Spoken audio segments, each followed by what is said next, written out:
Magandang hapon po sa inyo, Sir Fred. Bago ang lahat, ang aming pong taus-pusong pakikiramay. Noong February 20 pa ito, mag-isang buwan na, wala pong update pa rin sa PNP. Wala pa po, sir. Pero accordingly, nung in-interview naman sila, sir, meron na daw pong person of interest. Okay, very good. Ma'am Marisa, magandang hapon po, madam. Yes po, sir. Ang aking pong taus-pusong pakikiramay bago ang lahat. Captain Balanoy, sir, magandang hapon po, sir. Sir, ano na pong pinaka-latest? Ano na pong pinaka-bagong update? Itong alleged missing po kasi natin, sir, is na-report dito sa istasyon natin noong February 21, sir, na hindi po siya umuwi Okay. ng February 2020. Kaya yung kinaumagahan ho ng February 21 ay pumunta ho dito sa impilan ng Alfonso Lista, itong family nitong victim, sir. Okay. Na yun po na sinabi nila na hindi po to umuwi. Sir Fred, nung umalis po si Mrs., wala po siyang sinabi kung saan siya pupunta? Sir, that day po, February 20 po, sabi naman po ni Mama, nagpaalam na pupuntang school po, sir. February 20, 12:36 po, nakausap ko pa po siya sa via video call po, messenger. Okay, ano po napag-usapan nyo noong February 20 nung tanghali? Casual lang naman po, sir, na kamustahan lang, and then gusto lang makipagkulitan, sir, yung misis ko po. Wala na pong nasabing iba. Wala po, sir. Tinatawanan nga po ako, sir, kasi nasa food court po ako that time, kumakain po ng lunch. Captain Balanoy, Yes po, sir. so February 2012 noon, nasa school pa po daw itong kanyang misis. So ano po yung mga nakuha niyo pong mga impormasyon sa inyong pag-iimbestiga? At meron na ho ba tayong person of interest? Nung pumunta sila ho dito ng umaga ng February 21, 2025, doon po kami kasi nagtanda ng investigation kasi po limited po kasi yung binigay nilang information kung bakit hindi po umuwi yung asawa niya. Then I instructed yung investigator ko, balikan nyo nga, you conduct investigation dyan, alamin natin kung ano ba yung dahilan at ano pang ibang dahilan na hindi umuwi yung itong victim, sir. At doon po namin nalaman, sir, na with your respect ho sa family, doon po nalaman sa investigasyon ho natin, may lumalabas po na meron ho silang hindi nagkaintindihan sa kanyang asawa. Actually, sir, meron na tayo pong tinutumbok sa investigation. When you say tinutumbok, meaning may suspect na po tayo o person of interest na lang? Meron po tayong kinoconsider na person of interest dito sa case, sir. Why is that person being considered as person of interest, sir? Yung may last contact sa taong na ito, sir. Lalaki ba ito, Apo. babae? Lalaki po, sir. Siya yung may last contact sa victim. Yes po, sir. Yun ang pinagtutunan natin ng pansin para dito sa investigation natin kinakandak ngayon, sir. Okay, last contact meaning sa chat o sa call, telephone o in person, face-to-face, last contact. Yung last na nung hapon ng February 20, meron tayong witness na may sumundo kay Mihayasin sa hapon ng February 20 dito sa Alfonso Lista, sir. May sumundo po sa kanya na motor, then accordingly dito sa witness natin, sir, is parang magkakilala sila. Then sumakay itong si Mihayasin sa motor, yun na yung last contact, sir. So, Opo. yung person of interest na sabi nyo, nakakilala na itong victim at sumakay siya sa motor itong POI, nakausap nyo na itong POI. Yes, sir. Nakausap na natin yung dalawang POI, sir. Dalawa pala, Then, hindi lang isa, kundi dalawa. Opo, opo. Bakit meron pang pangalawa? Paano yung naging POI yung pangalawa, sir? Yun yung sir, yung result ng investigation natin, sir, with your respect sa family natin, sir. Gusto nila malaman katotohanan, kaya sila pumunta sa amin, sir, kasi malabo at hindi sila nabibigyan ng mga tamang impormasyon, kaya they called us para magkaroon ng linawan. So let's be transparent here. Kasi kung hindi, sir, sana sinabi nila off-air. They want it off-air eh. Kung gusto nila ito off-air, ibig sabihin, willing silang matanggap o marinig kung ano man yung dapat marinig, alang-alang sa katotohanan para malumabas yung katotohanan. So, sir, diretso na, sir. Huwag na tayo magpaligoy-ligoy pa. Okay, sige, sir. Yan nga, sir. Meron tayong tinutumbok dito na parang dalawang person of interest. Una, sir, yung sumundo sa kanya. Okay, Doon yung sumundo, sa kakilala Matarya. po. Anong trabaho po nitong sumundo? Yun yung ini-establish natin, sir, sa mga classmate niya at doon dito sa mismong witness natin, sir, na nagsasabi na itong sumundo sa kanya ay kakilala niya, sir. Okay. Yun yung unang person of interest natin, sir. Pangalawa is, with due respect ko dyan sa family, is nagkaroon siya kasi ng ano sir, nagkaroon siya ng relationship sa ibang tao, kaya yun yung kinoconsider natin person of interest, sir. Okay, that With makes due sense. respect sa family, sir. Ito yung pangalawa. Opo, sir. Okay. At ano pa po yung lumilitaw? Yun, sir. Sa inyong So, investigation. ang ginagawa natin ngayon, sir, is we are now waiting for the extraction sa mga CCTV. Yung request natin sa CCTV dito ho sa within the Alfonso Lista is at dito sa part ng Isabela po, sir. Okay. Para sa comparison po ng mga yung tinutukoy nating person of interest. Very good. Both person of interest, nakausap nyo na po. Yes po, sir. Yes po. Ano po ang sinabi nitong dalawa nung inyo pong makausap? Yung sabi niya kasi is, I will, kakausapin namin yung lawyer na, sir. So with due respect naman po, sa binabanggit nating person of interest, dito muna kami nag-focus, sir, sa mga extraction ng CCTV within our area of responsibility at dito po sa Isabela, sir. Sir po, Fred yes at po. Ma'am Marisa, so alam nyo ho daw na merong karelasyon. Ikaw, Sir Fred, ang inyong misis. Honestly speaking, sir, wala po akong kilalang karelasyon po ng asawa ko. So okay lang po sabihin ni Captain kung anong trabaho nito na sinasabi na di umano karelasyon ni misis, okay lang daw po. Sige po, sir. Wala na po siyang trabaho. Dati meron silang sir, meron po silang business. So as of now, sir, wala po. Wala po, sir. Meron silang business. Sino may business itong lalaki dati? Opo, sir. Anong business nitong lalaki? Vendor ng itong mga gamit, sir. Tulad ng mga ito, sapatos, ito gamit ng sir, gamit ng pambahay o gamit ng General merchandise? clothing, ganun, sir. Opo, sir. Merchandise po, sir. Saan ang pwesto niya? Dito din sa area of responsibility natin, sir. Sa Ifugao. Opo, sir. Okay, nakausap niyo siya tapos siya nagsabi na kausapin muna yung lawyer. Opo, sir. Okay, anong relasyon nitong si lalaki na nagsundo at itong si lalaki na di umano karelasyon ni victim? Anong kaugnayan nitong dalawa? Yun, sir, yung ini-establish pa natin, sir, yung identity, yung sumundo sa kanya, sir. Nililink natin, sir, dito sa lumalabas na yung formula na dating manliligaw na allegedly, sir, yun yung kinukunik natin, sir, para ma-establish natin kung sino yung sumundo po sa kanya, sir.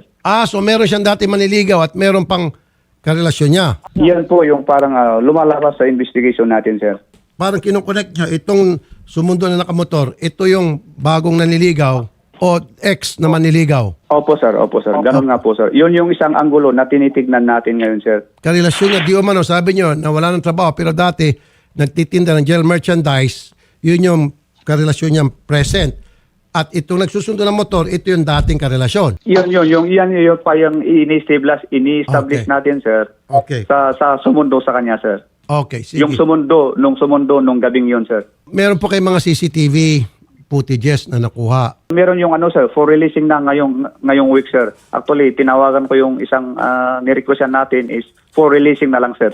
Nakausap niyo po yung mga kasamahan ng victim sa school kasi kahit papaano nakatanggap siguro ito ng mga balita kung sino yung mga sumusundo sa kanya, baka meron siya na ikwento sa mga friend niya, di ba? At wala bang nakakita at makapagtuturo kung yung identity nung sumundo sa kanya? Siyempre, baka may nakita nung habang sinusundo siya nung nakamotor. Yes po, sir. At ginawa natin yan. Sad to say, sir, wala silang alam, sir, kung sino yung sumundo sa kanya. Kasi malayo po kasi yung school nila sa kung saan siya sinundo, sir. Ngayon, Okay. sir, ang ginagawa natin, sir, we are conducting interview sa mga friends niya sa school, sir. Okay. Sir Fred, na-recover ba ang kanyang cellphone? Naiwan niya ba sa bahay yung cellphone o dala rin niya yon nung mawala siya? Dala-dala niya po, sir. Pero alam niyo po yung kanyang mga account sa social media. Nabubuksan Dalawa niyo? lang po, sir, yung alam ko. Okay. So siguro po, sir, pwede tayo makipagtulungan sa ating kapulisan para buksan yan. Nabubuksan niyo po, sir? Sa laptop po na binili ko sa kanya, sir, na-open po.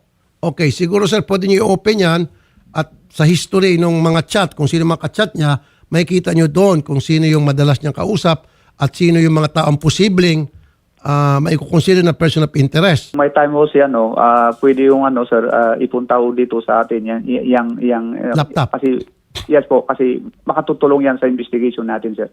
Okay, sige. So, Sir Fred, okay lang ba sa inyo?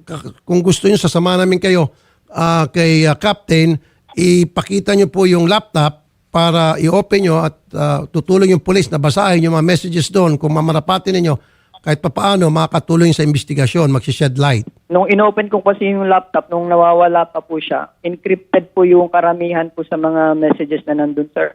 Sir, kasi ang gamit-gamit po niya kasi is cellphone. Baka naman pwede sa, sa anti-cybercrime natin. Captain, Yes po, sir. Yes po. encrypted daw po yung mga messages. Paano yun? Yun sir, kung may time ho si Sir Fred, ipunta na lang ho dito diyan yung laptop sir para i-coordinate natin sir sa unit natin na anti-cybercrime para baka makatulong po yan sa ating kinakanda na investigation. Hindi lang sa anti-cybercrime, pati sa DICT, pwede tayo humingi ng tulong at koordinasyon from them. Di ba? Opo, sir. Sir Fred, Dadalhin ko po mamaya, sir. Idadaan ko po doon. ayun. Sige, kukontakin din po namin yung DICT na makipagtulungan at sabi niyo po, anti-cybercrime niyo po, Captain, para tulungan, tingnan kung kaya bang, di ba, ma-decipher kung ano may nakalagay doon sa encrypted na mga messages. Di ba, Captain? Yes po, sir. Yes po. Okay. Captain, pwede ba by Yes po, sir. tomorrow or Monday, kami po itatawag ulit sa inyo for update? Sige po, sir. Sige po, sir. Ayun. So, gano'n na lamang po muna, Sir Fred at Nanay Marisa. From time to time, tatawag-tawag kami sa PNP. Si Sir Fred, ipapahiram yung laptop sa PNP. Nandiyan yung anti-cybercrime, pati DICT, para pag-aralan. And then by Monday, hopefully, makakatumbok na po tayo ng mga additional information na makakatulong sa investigasyon. So, Nay, at least, Sir Fred, ayan po, galing sa PNP, nilatag nila yung mga possible na person of interest. Ano pong reaksyon niyo po, Nay? Opo, sir. Pero tuloy-tuloy pa rin pong investigasyon. Sir Fred, so hindi niyo po alam na si Mrs. pala ay mayroong karelasyong ibang tao bukod sa inyo? Sa pagsasama po kasi namin, sir, wala naman po akong kilalang karelasyon ng asawa ko. Okay. Kasi parang lumilitaw po sa pasensya na po ulit, sir, parang lumilitaw, meron yung dati niyang karelasyon at meron yung present na karelasyon on top of you. Parang yun ang kinoconnect ng PNP sa pagbabasa ko na para bang itong dalawa siguro at talagang may kinalaman doon sa pangyari. Tapos ito raw itong present na karelasyon niya, yung nagtitinda raw po ng dati ng general merchandise, nung kakausapin daw po ng PNP, ang sinabi raw, kausapin daw muna ang abogado. Tama ba ako, Captain? Yes po, sir. Yes po, sir. Okay, so ano nangyari? Dinala niyang abogado sa inyo? Hindi po, sir. Hindi po, sir. So hindi na siya sumipot, dala-dala yung abogado para magbigay ng statement. Hindi po, sir. Hindi po, sir. Hindi kaya posibleng yung sumundo, pati itong sabi niyo natitinda dati ng general merchandise ay isang tao lang? Yun po yung sir. Yun yung isang anggulo na tinitignan natin ngayon, sir. But as of now, sir, iniintay pa natin yung result, itong request natin sa CCTV para hoping makatulong sa kinakanda natin investigation, sir. Pwede niyo ba, sir, din i-invite in front of his lawyer itong karelasyon niya ngayon na sabi niyo nga, dating nagtitinda ng general merchandise. Pwede niyo silang invite na magpa-lie detector test. Wala namang pilitan yung sabihin niyo kung payag siya voluntary. Pag nag-decline siya, meron siyang something na itinatago.